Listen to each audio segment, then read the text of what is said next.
네, 12주차 2교시 수업을 시작하겠습니다. 7장 이전에서는 이 컴퓨팅 사고를 통한 문제 해결을 공부할 것인데요. 여러 예제들을 통해서 수업을 진행하도록 하겠습니다. 그러면 한번 제시된 슬라이드를 보면 7장 2절 컴퓨팅 사고를 통한 문제 해결. 우리는 이 주제를 통해서 컴퓨팅 사고가 문제 해결에 어떻게 도움되는지를 살펴보고 또 일반적인 방법과 어떻게 차별화가 되는지까지 알아보도록 하겠습니다. 제시된 글, 컴퓨팅 사고를 통한 문제 해결은 일반적 방법과 차별성. 네, 맞습니다. 이 컴퓨팅 사고는 문제를 해결하는 데 있어 일반적인 방법과는 다른데요. 이 컴퓨팅 사고라는 것은 문제를 체계적으로 분석하고 효율적으로 해결하는 방법을 제공하기 때문입니다. 그리고 컴퓨팅 사고는 문제를 분석하고 작은 단위로 분해하며 반복되는 패턴을 인식하고 또 불필요한 부분을 추상화해서 문제를 해결하기 위한 알고리즘을 설계하는 과정을 포함하게 됩니다. 예를 들면 프로그램을 작성할 때 복잡한 문제를 작은 모듈로 나누고 또 각 모듈은 효율적으로 작동할 수 있도록 설계하도록 하죠. 이러한 컴퓨팅 사고는 컴퓨터의 강력한 계산 능력을 활용해서 문제를 정확하고 신속하게 해결하는 것을 목표로 합니다. 결과적으로 이는 대량 데이터를 빠르게 처리할 수 있게 해주고 복잡한 연산을 수행하게 해주며 반복적인 작업들을 자동화하는 데 매우 유용하게 사용됩니다. 그럼 다음 페이지에서 이어서 계속 수업을 할게요. 컴퓨팅 사고에 의한 문제 해결. 여기에서도 예제들이 있는데 우선 예제 7-5를 보도록 할게요. 함께. 일정한 패턴을 인식하여 괄호 안에 숫자를 추정한다. 이러한 문제가 제시되어 있는데 이 문제는 일정한 패턴을 통해서 문제를 파악하고 숫자를 추정하는 과정을 찾는 것입니다. 여러분 풀이를 보지 마시고 간단한 문제이니까 스스로 한번 답을 알아보도록 하겠습니다. 시간은 30초 드리겠습니다.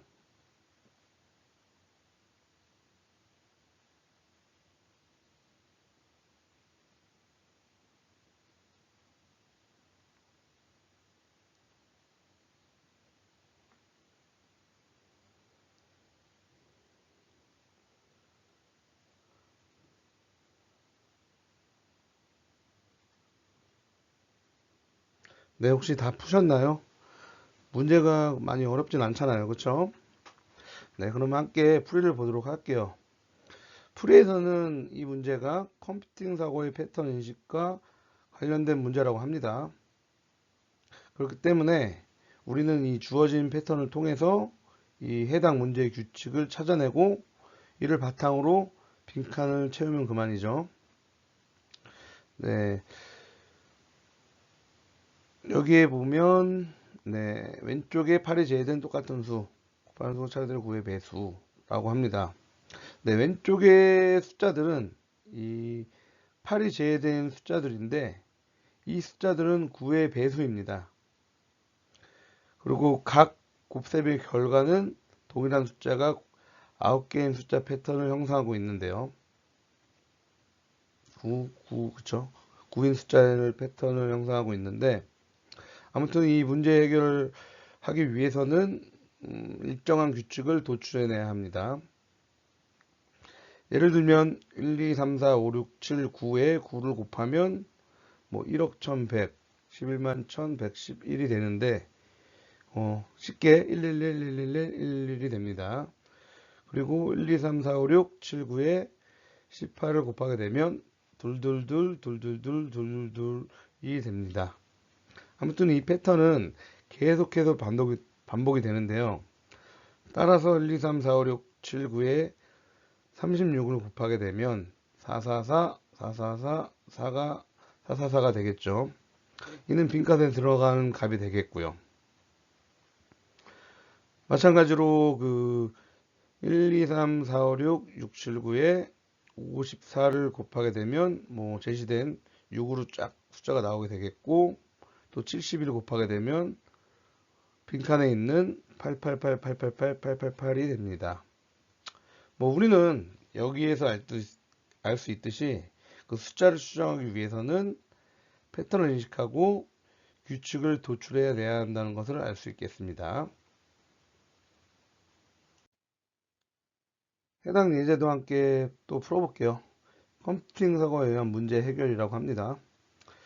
네, 예제를 보면 도표에서 일정한 패턴을 인식하여 적합한 숫자를 넣기 라고 나와 있는데, 뭐 아무튼 이 문제에서는 이 주어진 도표에서 패턴을 인식하고 또 빈칸에 들어갈 적합한 숫자를 추정하는 것이겠죠. 풀이를 보지 마시고 여러분들은 한번 이 문제를 풀어볼 수 있도록 할게요. 시간 마찬가지로 30초만 드리겠습니다.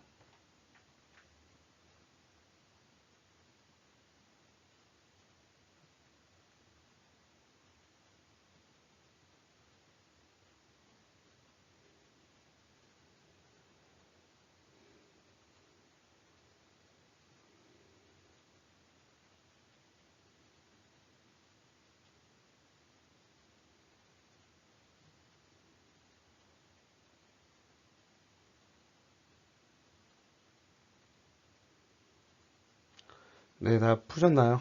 네, 쉽죠? 네, 풀이를 한번 보도록 할게요. 2차원적으로 사고하는 것이 필요한다고 합니다.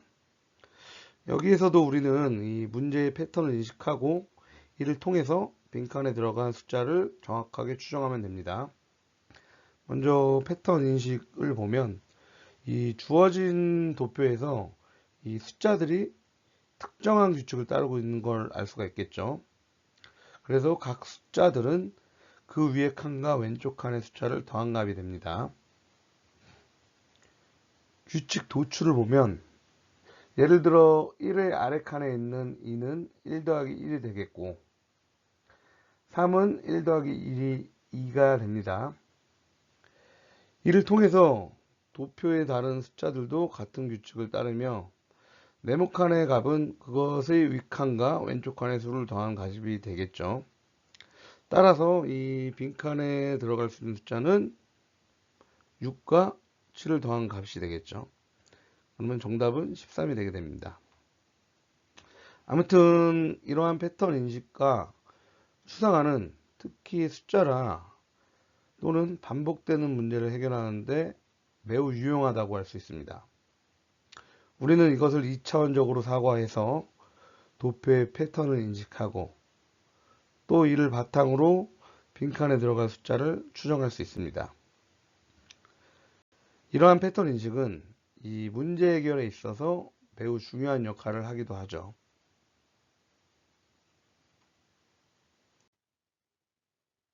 홈페이지는 일상생활에서 컴퓨팅 사고를 통한 문제 해결의 예입니다. 이것은 이 컴퓨팅 사고가 우리 일상생활에서도 매우 유용하게 사용될 수 있다는 것을 말하고 있는데요. 그러면 우리는 이 다양한 예시를 통해서 과연 이 컴퓨팅 사고가 어떻게 우리 일상생활에 문제 해결을 하는데 도움을 주는지 알아보도록 하겠습니다. 먼저 지하철이나 버스 등 교통수단의 가장 빠른 환승을 보면, 우리가 일반적으로 지하철이나 버스를 이용할 때 가장 빠른 환승 경로를 찾는 것은 뭐 굉장히 중요하겠죠. 시간을 단축할 수 있기 때문에. 뭐 이를 위해서 이 컴퓨팅 사고를 적용해서 최적의 경로를 계산할 수 있습니다. 예를 들면 여러 노선을 분석하고 각 노선 간의 환승 시간을 최소화하는 방법을 찾는 것, 뭐 이런 것들이 여기에 해당되겠고요. 그리고 슈퍼마켓에서 적게 기다리는 줄에 줄 서기, 뭐 슈퍼마켓이나 또는 뭐 티켓을 예매하거나 등등 이렇게 줄을 설 때 가장 빠르게 계산할 수 있는 줄을 선택하는 것 또한 이 컴퓨팅 사고의 한 예입니다. 줄의 길이와 또 계산하는 사람의 속도 등을 분석해서 우리는 가장 효율적으로 줄을 선택할 수 있게 되겠죠. 그리고 세 번째로 중요한 서류들을 순서대로 정리하기.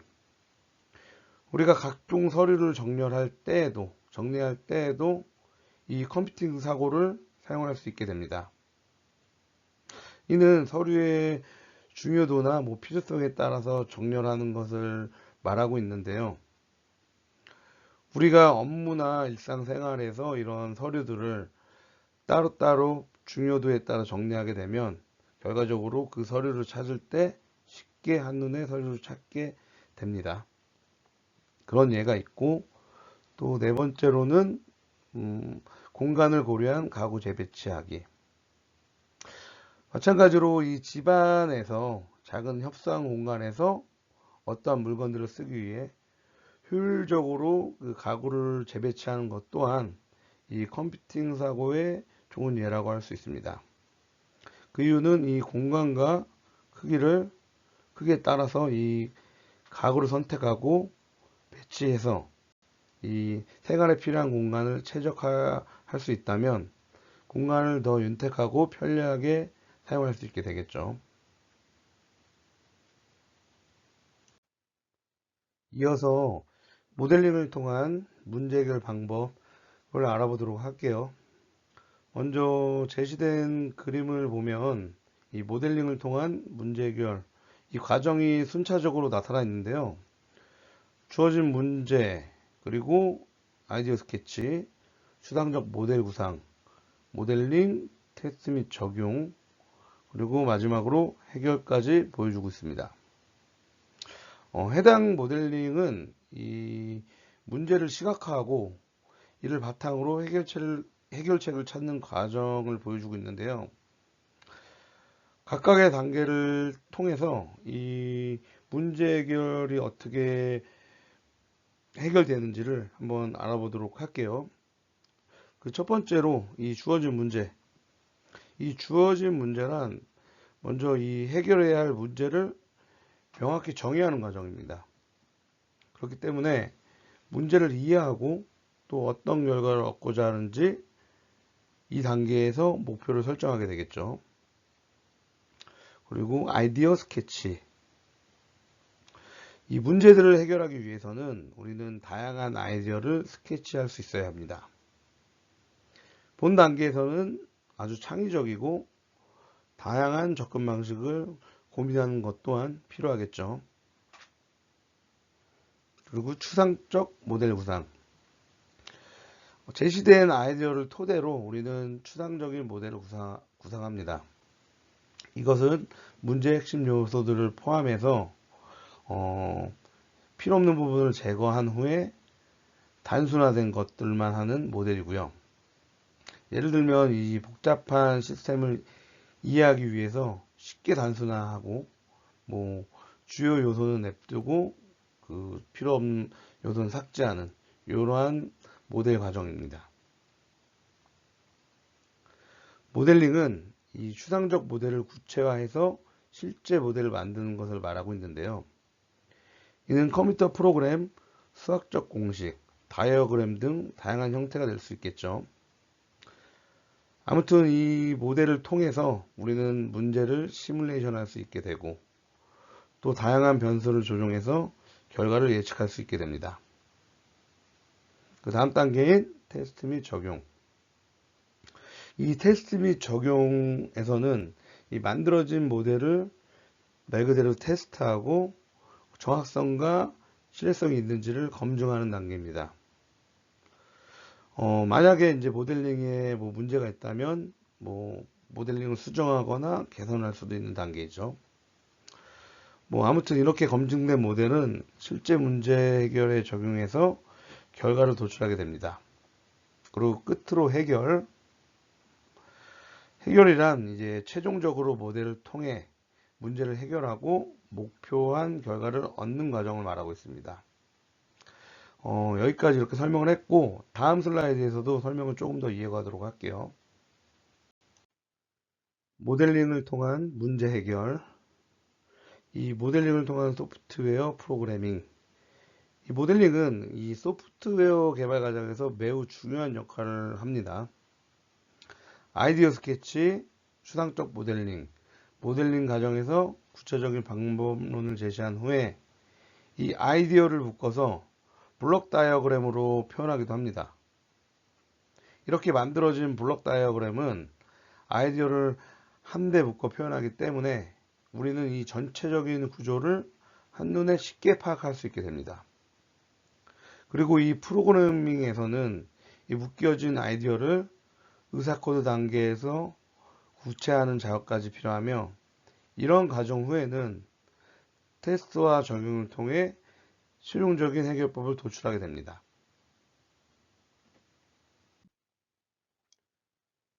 시스템적 문제 해결. 아까 전에 우리가 모델링 문제 해결 그 순서도랑은 조금 다르죠. 살짝 다른 부분이 몇 개 부분이 추가되고 빠졌는데, 보시면 이 시스템적 문제 해결은 이 문제를 체계적으로 정의하고 또 창의적인 아이디어를 통해서 해결책을 만들어내는 과정을 말하고 있습니다. 이 과정은 그 순서대로 보이는 것처럼 이러한 단계로 이루어져 있는데, 주어진 문제부터 문제 해결까지 좀 자세히 보면 이 문제 해결 방법은 주어진 문제로부터 시작해서 문제를 정의하고 또 아이디어를 창출합니다. 그리고 나서 창출된 아이디어를 평가한 후에 그 중에서 아이디어를 선택합니다. 그리고 또 아이디어 실행 단계를 거쳐 문제 해결 과정을 시각적으로 표현하고 있습니다. 그럼 하나하나 이 내용들을 살펴보도록 할게요. 먼저 이 시스템적 문제 해결의 첫 번째 단계인 문제 정의입니다. 이 문제 정의는 주어진 문제를 명확히 정의를 하고 문제의 목표를 설정합니다. 그리고 또 문제를 설정할 때 있어 제약 조건도 함께 파악해서 문제 해결 방향을 잡게 됩니다. 예를 들면 어떤 회사에서 어떠한 신제품, 이 프로덕트를 개발할 때 제품의 기능이나 혹은 목표 시장 또는 이 제품을 만들었을 때 드는 개발 비용들을 명확히 정의하는 것이 이 문제 정의 단계에 포함되고 있습니다. 그리고 그 두 번째로는 이 아이디어를 창출하는 과정인데요. 이 단계에서는 다양한 아이디어를 최대한 많이 생성하는 것이 중요합니다. 예를 들면 이제 신제품을 디자인하거나 그 기능 또 마케팅 전략을 짤 때 이 팀원들과 그 상의를 해서 아이디어를 창출하는 과정이 되겠죠. 보다 많은 아이디어를 창출해서 그리고 다음 단계로 넘어가게 됩니다. 그리고 아이디어 평가. 이 세 번째 단계는 아이디어 평가인데, 두 번째 단계에서 생성된 아이디어를 평가해서 이 아이디어가 정말 실현 가능성이 있는지 또 효과가 있을지를 따져봅니다. 그리고 또 신제품의 여러 디자인 중에서 생성 비용은 어떨 것이고 시장 반응을 미리 알아보고 그리고 기술적으로 현실 가능성이 있는지를 평가해서 적합한 디자인을 선정하는 과정이 이 평가에 해당되겠고, 그리고 네 번째는 그 아이디어를 선택하는 것입니다. 이 기존에 평가된 아이디어 중에서 가장 적합한 해결책을 선택을 하는데, 제시된 여러 디자인 중에서 비용이 가장 효율적이며 시장에서 가장 좋은 반응을 얻을 것으로 예상되는 이 디자인을 선택하는 단계가 되겠죠. 그리고 다섯 번째는 이 아이디어를 실행하는 과정입니다. 선택된 아이디어를 실제로 실행해서 문제를 해결을 하고 선택된 디자인을 바탕으로 신제품을 생산해서 시장에 출시하는 과정이 될 수 있습니다. 이렇게 단계를 거치고 나면 이 시스템적인 문제 해결도 보다 쉽게 해결할 수 있다고 볼 수 있습니다. 그렇다면 이번에는 이 다이어그램을 이용한 문제 해결에 대해서 함께 알아보도록 할게요. 다이어그램이 이 컴퓨팅 사고와 밀접한 관계가 있다고 합니다. 이 다이어그램 이용 방법과 컴퓨팅 사고와 밀접 관계를 통해서 문제를 분석하고 또 다이어그램을 통해 문제를 분해하며 패턴 인식을 하고 이를 통해서 문제의 구조를 명확하게 이해할 수 있다고 합니다. 그리고 또 그 다이어그램을 통해서 그 완성된 추상화를 적용할 수 있다고 하는데, 이 추상화라는 것은 문제의 복잡성을 줄이고 핵심만을 강조하는 것이죠. 그리고 이러한 결과를 바탕으로 이 알고리즘을 구현할 수 있다고 합니다. 이는 문제 해결의 구체적인 방법도 제시하고 문제를 해결할 수 있게 되겠죠. 다음 슬라이드에서 여러 가지 예시를 통해서 이 다이어그램에 대해서 알아볼 텐데요. 미리 잠깐 말씀드리면 이 자판기의 설계와 배를 이용한 가족들의 강 건너기 문제를 이 다이어그램으로 해결하는 방법들을 다음 슬라이드를 통해서 이어가도록 하겠습니다. 네, 전 페이지에 이어서 본 페이지는 다이어그램을 이용한 문제 해결에 대해서 함께 알아보도록 하겠습니다. 먼저 예제를 보시면 예제 7-7 다이어그램을 이용한 자판기 설계라고 나와 있는데, 우리는 이번 예제를 통해서 그 오토마타 자판기를 다이어그램을 통해 설계해보는 과정을 한번 알아보도록 하겠습니다. 제시한 글을 한번 읽어볼게요. 일상생활에서 흔히 만날 수 있는 이론적인 오토마타 자판기. 상태 다이어그램에서는 투입된 X에 따라 상태가 변함. 그리고 시작 상태에서 X가 0원 상태, 50원 투입되는 50원 상태, 그리고 100원 상태. 일정한 금액 이상의 상태가 되면 음료수 출력. 그 다이어그램이 여기 아래에 보여질 수 있습니다. 이 그림 좌측에 배치되어 있죠. 그리고 우측에는 일반적으로 우리가 그 자판기에서 음료수를 뽑아 먹는 그 머신이 보이고 있고요. 아무튼 하나씩 보면 먼저 일상생활에서 흔히 만날 수 있는 이론적인 오토마타 자판기. 이 오토마타는 이 자동기계 장치를 의미하는데요. 우리가 볼 수 있는 자판기 또한 이 오토마타 이론의 대표적인 예가 될 수 있습니다. 그렇기 때문에 이것은 이 투입된 금액에 따라서 음료를 제공하는 장치가 되겠죠.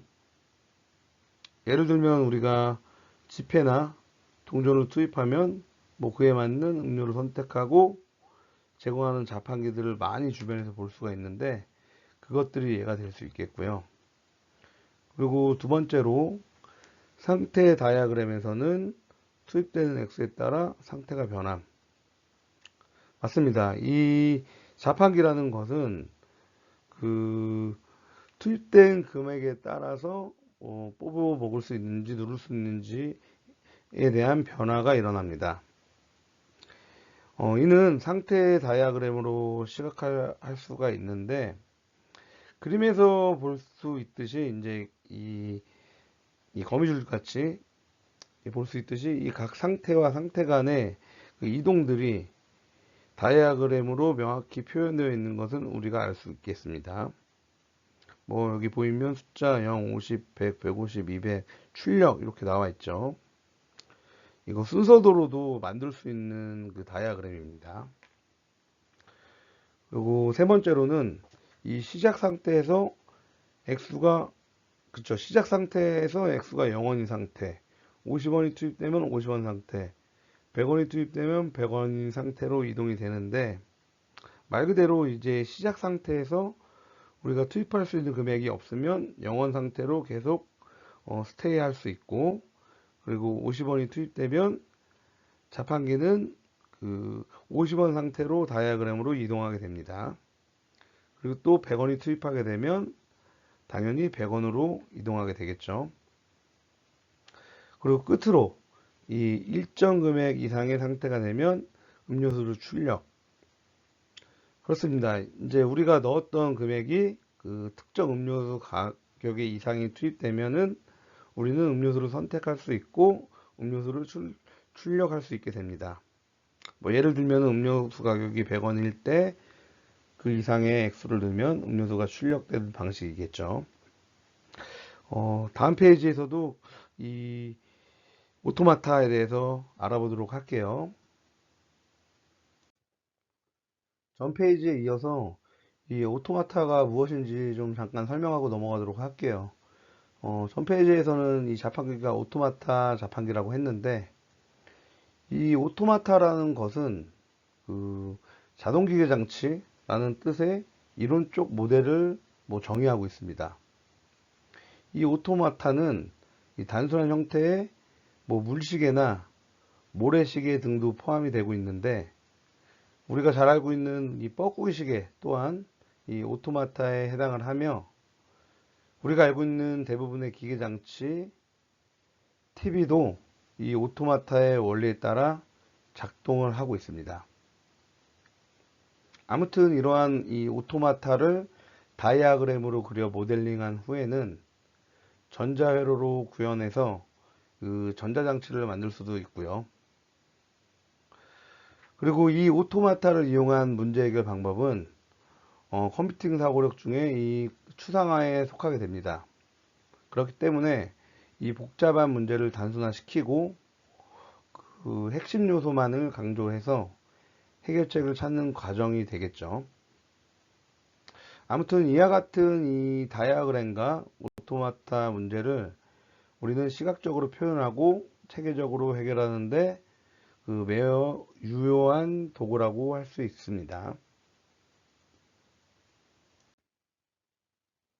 홈페이지에서는 그 예제를 통해서 이 다이아그램을 이용한 문제 해결을 한번 해보도록 할게요. 다이아그램을 이용한 문제 해결의 예제 7-8 전위 다이아그램을 이용한 문제 해결.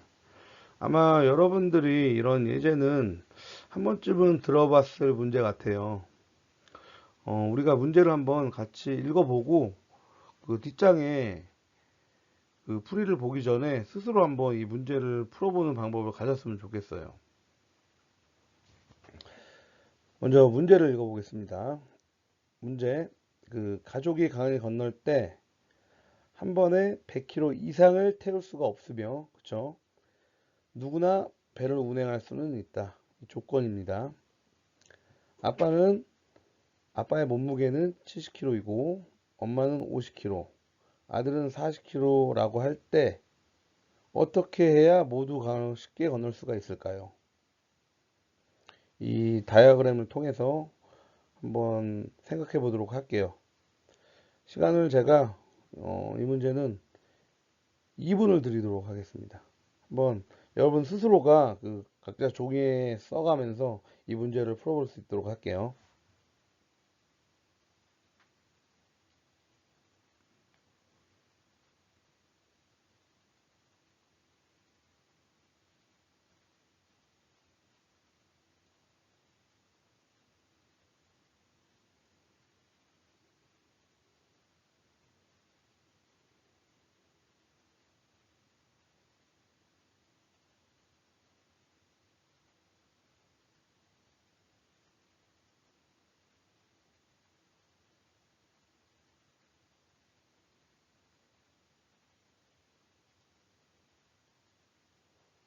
어떻게 문제가 잘 풀어지시나요? 한 번에 100km 이상을 태울 수가 없다고 합니다.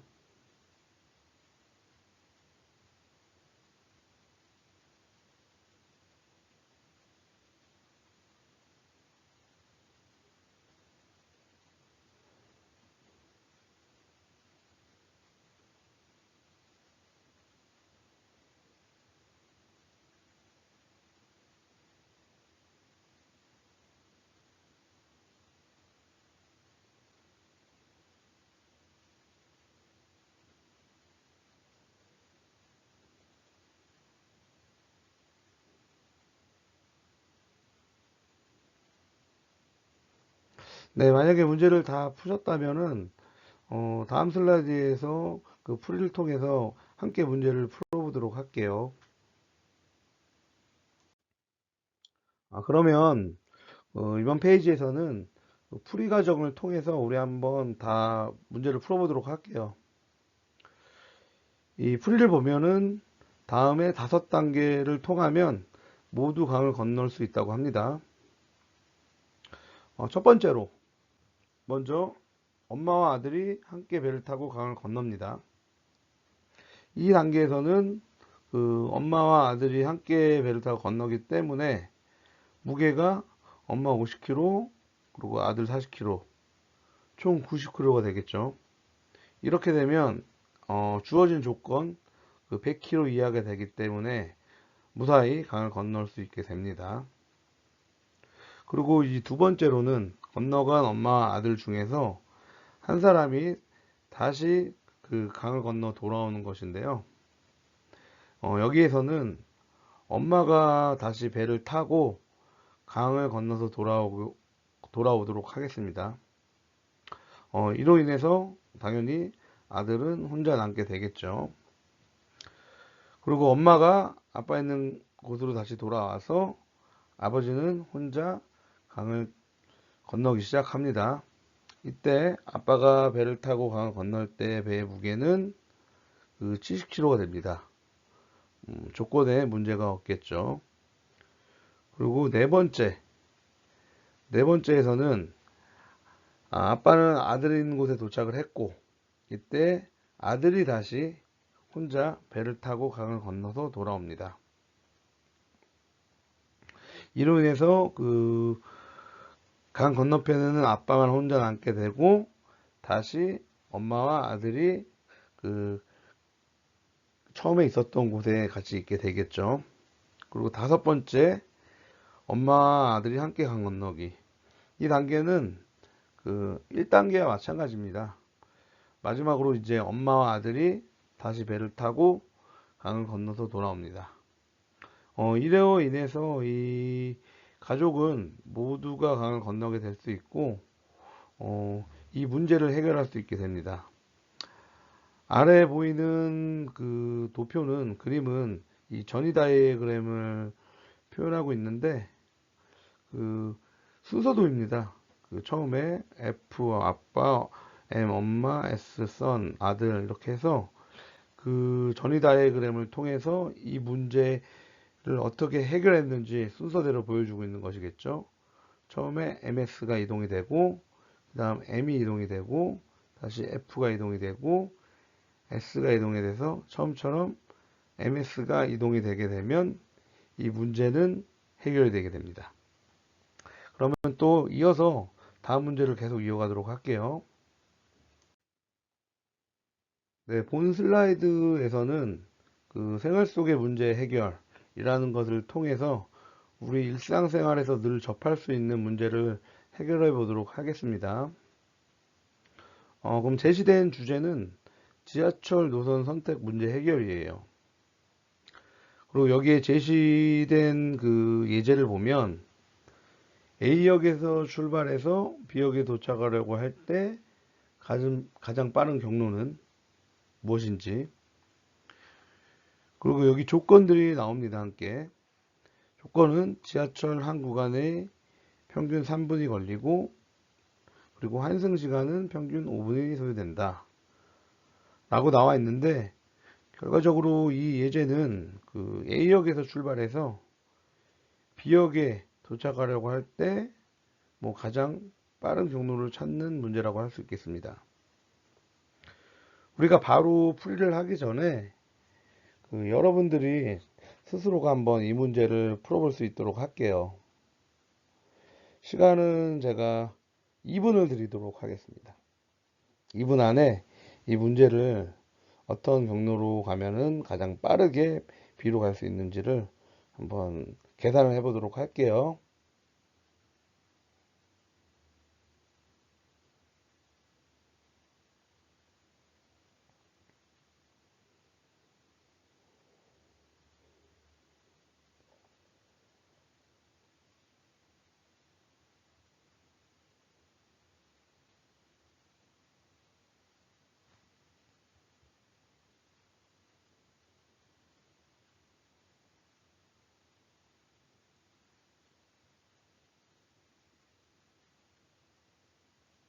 다들 푸셨나요? 어떤 방법으로 가는 게 2호선을 쭉 타고 내려가서 한 번만 환승해서 다음역 가든 C로 가서 B로 가든 시간을 계산해 보도록 할게요.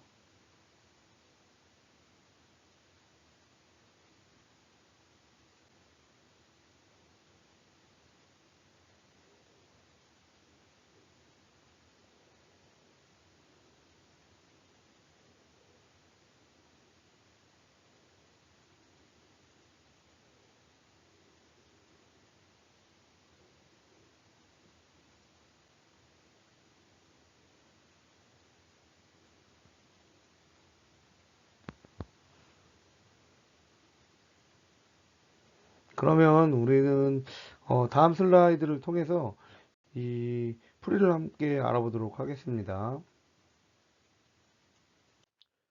네, 문제가 너무 쉽죠?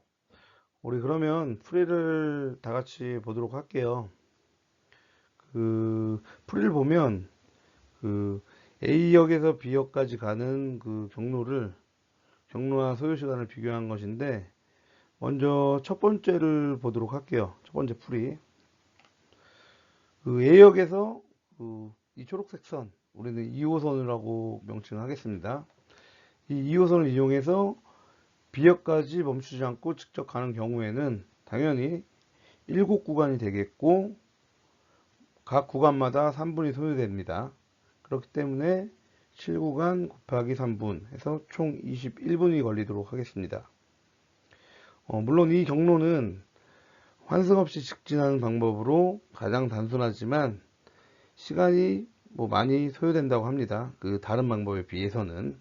그쵸? 그리고 두 번째, A역에서 그 C역으로 가서 다시 1호선으로 환승해서 가는 경우, 아까 말씀드렸듯이 각 구간은 3분이 걸리죠. 그러면 이렇게 되면 총 5구간이 됩니다. 5구간 곱하기 3분 하면 15분이 되겠고, 여기에 이제 환승 시간이 5분 걸린다고 했습니다. 그러면 총 20분이 걸리게 되는데, 이렇게 되면은 이 경로에서 이 환승이 있어 좀 불편하긴 하지만 그 시간은 그 앞전 방법보다는 좀 줄어들게 되죠. 아무튼 여러분이 이 1분 차이 나는 그 소요 시간으로 목적지에 도착하는데 어떤 루트를 선택하실지, 물론 이게 만약에 시간 차이가 굉장히 크다고 하면 두 번째 방법을 선택을 하겠지만, 이런 방법에는 그쵸, 첫 번째 방법을 많은 사람들이 사용하겠죠. 아무튼 그 일상생활에 일어날 수 있는 이 문제 자체는 시간을 줄이는 방법이 무슨 방법이 있는가라는 주제이기 때문에 이런 답이 나왔고요. 계속해서 다음 문제로 이어가도록 하겠습니다. 계속해서 생활 속의 문제 해결. 네, 해당 페이지는 그 아이디어를 통해서 문제 해결을 하고 그 문제 해결 방법을 찾는 것인데요. 그러면 바로 그 예제를 한번 보도록 할게요. 와인병을 따다가 이 코르크가 뭉개졌을 때, 그러니까 마개가 뭉개졌을 때 포도주를 마실 수 있는 방법을 찾는 것입니다. 여기서 문제는 이 코르크가 부서졌지만 그 깨끗한 포도주를 마실 수 있는 방법을 찾아야 해요. 그냥 무작정 먹는 게 아니라. 그렇기 때문에 여러분 한번 스스로가 그 창의적으로 한번 이 문제를 해결할 수 있는 방법을 생각해 보시기 바랍니다. 풀이는 잠깐 보지 마시고 혼자 한 30초 정도만 생각을 해 보도록 하겠습니다.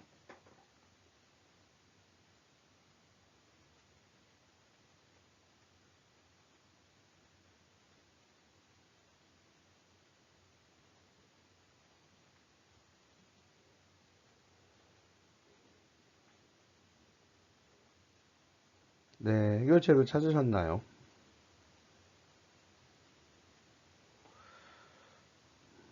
그러면 우리가 함께 그 풀이를 한번 보도록 할게요. 풀이를 보면 송곳으로 코르케 마개를 병 안으로 밀어넣기, 붓으로 걸며 깨끗을 마심. 맞습니다. 말 그대로 이 프리로 하면 가장 적절한 방법이 되겠죠. 그 송곳이나 유사한 도구를 사용해서 뭐 뭉개진 마개를 먼저 병 안으로 밀어 넣습니다. 이 과정에서는 그 마개가 더 이상 그 입구를 막지 않게 되므로 포도주를 따라낼 수 있게 되겠죠. 하지만 문제는 남아있죠. 그 마개 부서기로 인해서 깨끗한 포도주를 마실 수가 없으니까요. 그렇기 때문에 두 번째로 필요한 것은 거름종입니다. 포도주를 따를 때, 이 거름종이를 이용해서, 이 필터나 거름종이를 이용해서 그 액체에 함께 딸려 나오는 부스러기들을 걸러낼 수 있습니다. 이렇게 하면 병 안에 들어간 뭐 코르크 조각들은 당연히 포도주에 섞이지 않을 것이고, 이를 통해서 우리는 깨끗한 포도주를 마실 수 있게 되겠죠.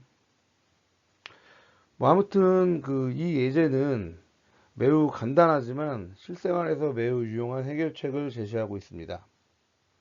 그렇기 때문에 이러한 창의적인 사고를 통해서 우리는 다양한 문제를 실생활에서 효율적으로 해결할 수 있는 방법들을 찾을 수 있어야 하고요. 뭐 아무튼 이 해당 페이지까지가 2절의 끝부분이며, 여기까지가 오늘 수업 7장 2절의 수업이었습니다. 여러분들 오늘도 수업 들으시느라 고생 많으셨고요. 우리가 다음 주에는 7장의 마지막 절인 3절과 8장을 교재의 마지막 부분인 8장을 수업하도록 하겠습니다. 네, 오늘 수고하셨습니다.